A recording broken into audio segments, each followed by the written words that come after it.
Todd Howard, eh? When you think of Bethesda, his face tends to be the first thing that comes to mind. His rousing speech about Fallout 76's 16 times the detail. His infamous quotes of "it just works," among always being the head of Bethesda's escapades. Now, I've done a lot of videos on Bethesda. I've explained how they've struggled, and I've explained the story of the studio's decline. I have discussed the writing of Emil Pagliarulo, the input of Bruce Nesmith, and I summarised the whole Fallout-less Fallout day. At this point, it almost seems like I have a personal vendetta with them, but there are traits that I've noticed within the company that I've never seen anywhere else this prevalent. Delusion, ignorance, arrogance, but mainly out of touch. Pagliarulo's writing is generally accepted as terrible, but he believes it's amazing. Starfield's launch was disastrous, yet Todd expected it to win Game of the Year.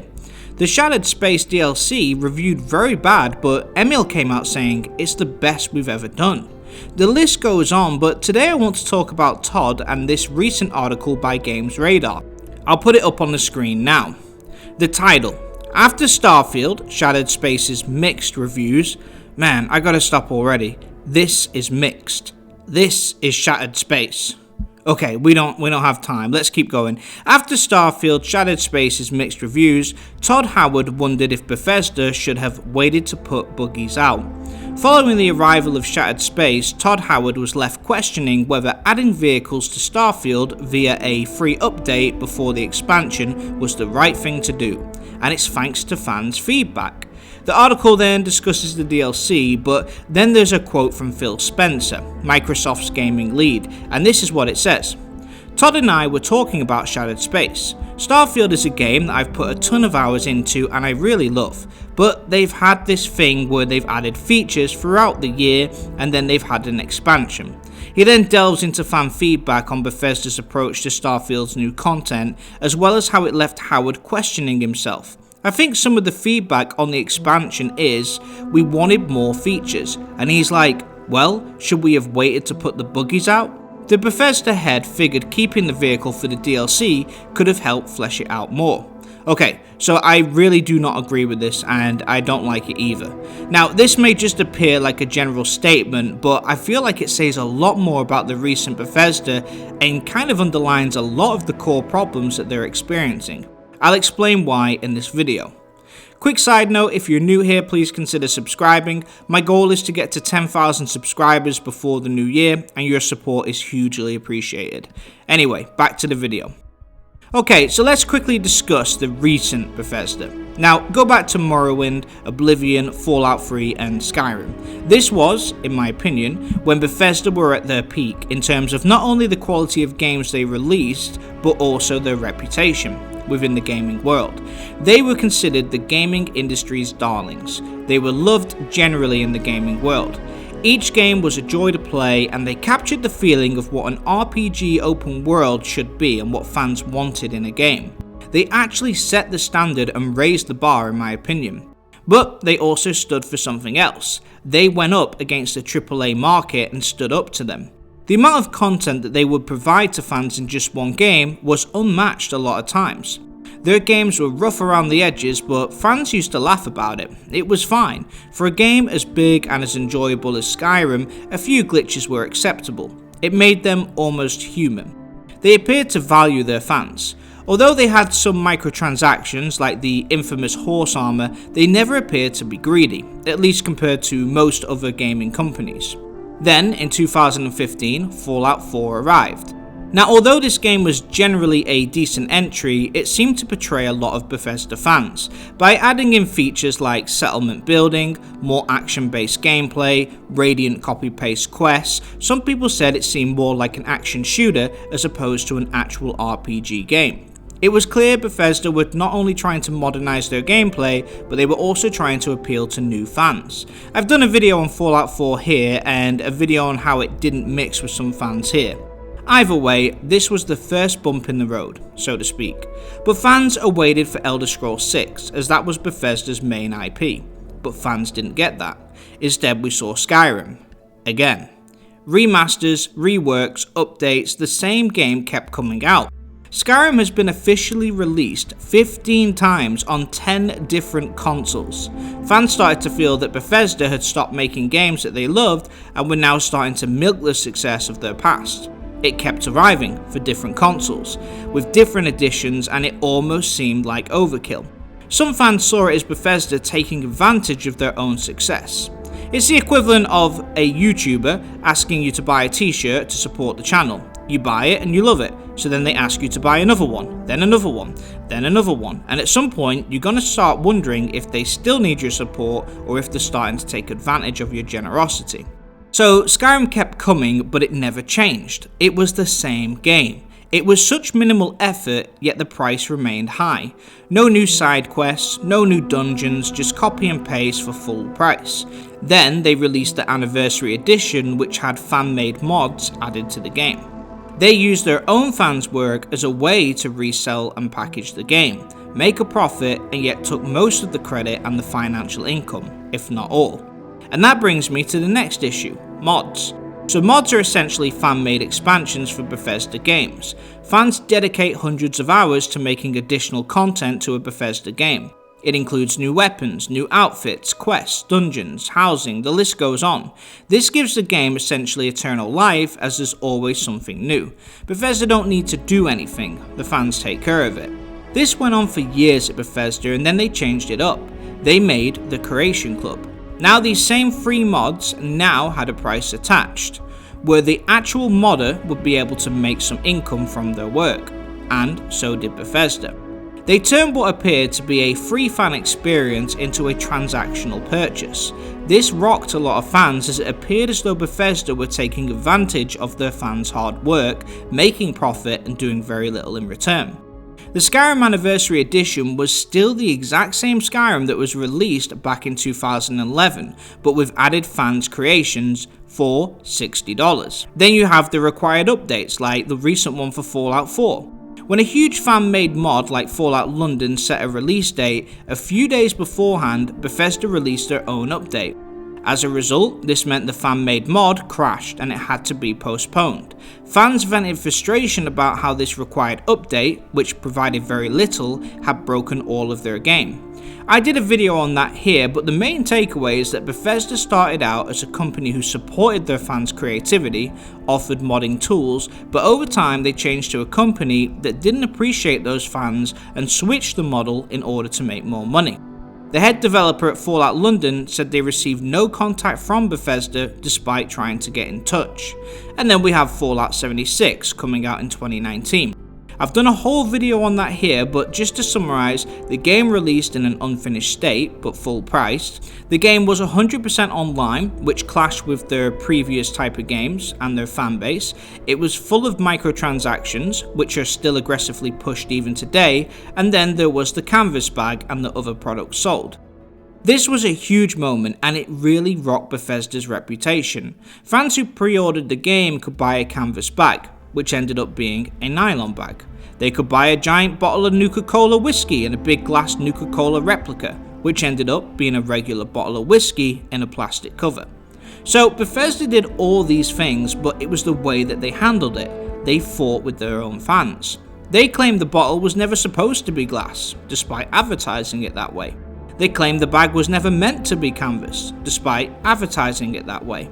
They were incredibly rude to their fans with their customer service. Essentially, the fan-loving Bethesda that we all knew showed a much more ugly side here. I'm not going to go into 76 too much here, but I have done a video over here explaining those details further. And then finally we got Starfield. Fans wanted Fallout or the Elder Scrolls, but they got Starfield. The game did not review well and many fans did not enjoy it. But again, it was the way that Bethesda handled it. They responded to fans' criticism online by saying fans were wrong. They stated fans just didn't get it, and they've made many quotes describing Starfield as the greatest game they've ever made. In summary, the game wasn't well received by fans. Bethesda argued with those fans whilst patting themselves on the back. Now, I've done so many videos on Bethesda, and if you want to see each one of these parts, check out my channel, but I want to get to the point here. Bethesda's reputation had dropped substantially. Fans no longer trusted them after all these things that they did. They used to be a fan-first, happy little studio who made world-class games. Now they're known as the big greedy corporate Bethesda who despise their own fans and only care about making money, and don't care much about their own products. That is why people dislike them so much. They feel betrayed. Now, it's funny this quote from Todd about the buggies because it just aligns exactly with this pattern that I've just described. You see, I don't really like Starfield, and there were a lot of fans who felt the same. They would curse Bethesda's name and consider them greedy and out of touch with their fans. But then, something happened. Bethesda began updating Starfield. They added in new quests, new factions, better graphics, and all for free. They had finally gone back to their old ways. They acknowledged that they had made mistakes, and by listening to fan feedback, they slowly began adding in the most requested features for free. Wow, maybe they ain't so bad after all. You see, one of the biggest complaints about Starfield was the long treks between locations. The planets were mainly empty and the distance between locations took ages to traverse. It was boring, so many asked why couldn't they add in a vehicle? And oh my word, Bethesda heard and delivered. They gave the fans what they actually asked for. Buggies were added to the game to enhance the experience and it was, yet again, free. Maybe they do care about their fans after all. Maybe it ain't just about the money. Oh wait. Then here comes Todd Howard, griping about the fact that they should have held the buggies back in order to beef up the DLC and hope that they would make the expansion more of value to the fans. Now, I've done a video on my experience on the Shattered Space DLC and so have many people. The general consensus is that it wasn't good enough. It felt like cut content, it felt short, and at $30 it was disappointing. The main story took about 4 to 5 hours. It had 11 side quests which also took about 5 hours. The landscape, despite being handcrafted, still felt quite boring. The characters were forgettable, the writing was subpar. It was honestly so upsetting that it cost $30 as it felt so inferior not just to today's DLCs like Shadow of the Erdtree, Phantom Liberty or Blood and Wine, but even by Bethesda's own past DLCs. It felt like cut content that was left out of the main game. Now, I did a whole video on this and my main summary was Bethesda have fallen behind in the DLC game when compared to the DLC of games today, but they're charging today's prices. $30 is no small amount. This is the type of DLC we would expect to see in a Skyrim in 2011 for like $9. But despite their game's DLC not up to today's standards, they still charge the same new high prices. You can see the video here if you want to see that, but it was received badly and scored awfully too. As of right now, it sits at 4.5 out of 10 on a user score on Metacritic. Mixed is a kind word. Anyway, there is much wrong with the DLC and you can watch reviews online, you can look at YouTuber reviews, you can play it yourself. If you took everyone who is upset with this new DLC and you brought us all into a room and then you said, right, I'm going to make you all happy, I'm going to make this DLC a masterpiece. What if I told you that you're going to be given buggies? And anyone who doesn't have the DLC will lose their buggy privileges. So that's right. That $30 not only gets you 10 hours of content, but now you get a buggy. I think all of the critics in that room would unanimously agree that Shattered Space would then change its score to a 10 out of 10, and we'd all give an extra $30 to reflect the new value of $60 since we're getting buggies, it's worth that much more. That was sarcasm. It's a joke that Todd Howard said this, and it shows exactly what is wrong at Bethesda. First of all, Shattered Space had so much wrong with it. You could write a list of 20 things. One of those actual problems was the fact that the buggies didn't handle well on the new map. But anyway, it was just a poor attempt at a $30 DLC. If the buggies hadn't come out and were released as part of the DLC, this Shattered Space would still have scored the same. It wouldn't have made a difference. It might have actually scored worse as the driving of said buggy in the new map is really bad. But this just shows how far removed Bethesda are from their fans. They've milked every penny out of them for years, ignored feedback and come across as very arrogant. The only thing that they've done that is slightly redeeming is that they've given free updates for fans of Starfield. It speaks volumes that Todd would want to take back the only free thing they've given fans, package it up and then sell it as a DLC. Why try to improve the base game for loyal fans? Get it in the DLC and make them pay for it. It is so typical of them to say that. This is exactly why people no longer trust the company. This is the exact attitude that earned them their newer reputation. But it also shows a complete lack of awareness. Anyone watching this video knows adding buggies would not have made this DLC a masterpiece or suddenly make it worth $30, but the fact that Todd believes this is incredible. He's the executive producer at Bethesda. From all of the feedback on Shattered Space, it's just gone clear over his head. To suggest that it's all down to buggies just shows how ignorant they are of their own shortcomings, but it also highlights other issues. See, I can't code, so I don't know the process of making a game, but I can judge from other games how long it takes to make something. It took 15 months for FromSoft to make the entirety of Shadow of the Erdtree. It took Bethesda a year to add a drivable buggy to their game. It took a year to release Shattered Space, which is a fraction the size of DLCs, like Elden Ring's latest. It shows that their turnaround time to get something so simple done is a lot longer than their competitors. What amazes me is how quick they were in the past. They made Oblivion in 2006. 2 years later, they dropped Fallout 3. 3 years later, Skyrim. 4 years later, Fallout 4. Like, they were the quickest in the industry and they were churning out super rich, immersive RPGs.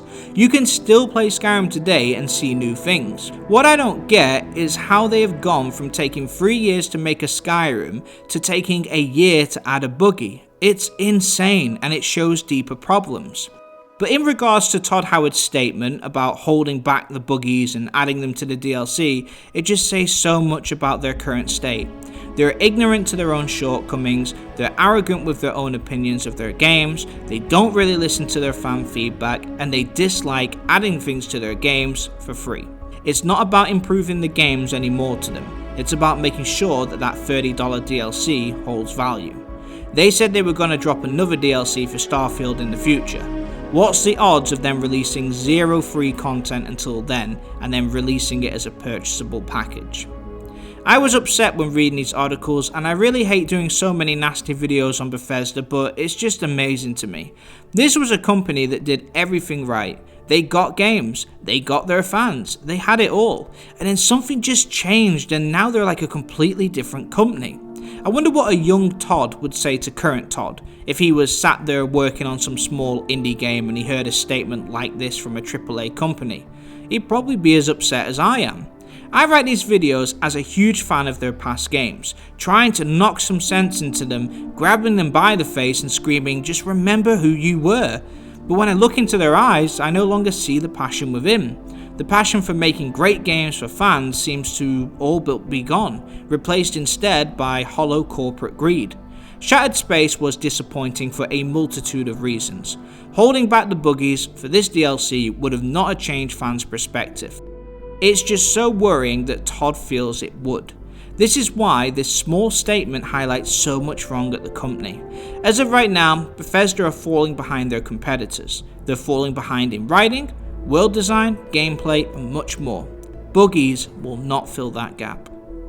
Anyway, that's it for this one, but what do you guys think? Do you agree with me or am I completely wrong? When do you think you saw the changes in Bethesda? Would the buggy have made Shattered Space a potential Game of the Year winner? Let me know your thoughts in the comments. If you liked the video, please consider giving it a like, and if you're new here, please consider subscribing. I'm Av Gaming, where we do video game analysis, identifying what makes great games great and what could make good games great as well. Thanks for watching. Av out.